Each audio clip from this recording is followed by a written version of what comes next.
George Kalugdan.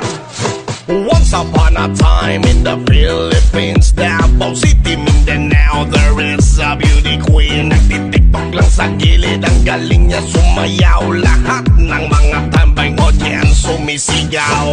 Wow, ang galing sumayaw at ang ganda. Ganyan ang mga dugong Pilipina. Wow, ang galing sumayaw at ang ganda. Ika'y mapapahanga sa beauty Pilipina.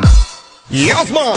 Ram pa pa pam pam pa pam pa pam. Ang ganda ng mga babaeng Pilipina. Ram pa pa pam pam pa pam pa pam. Ang ganda ng mga babaeng Pilipina. Ram pa pa pam pam pa pam pa pam. Ang ganda ng mga babaeng Pilipina. Ram pa pa pam pam pa pam pa pam. Ang ganda ng mga babaeng Pilipina. Ang ganda mo, ang beauty mo, ang kinis pa ng kutis mo, ang cute mo na, ang bait mo pa, ganyan talaga ang mga Pilipina. Ang ganda mo, ang beauty mo, ang kinis pa ng kutis mo, ang cute mo na, ang bait mo pa, ganyan talaga ang Pilipina.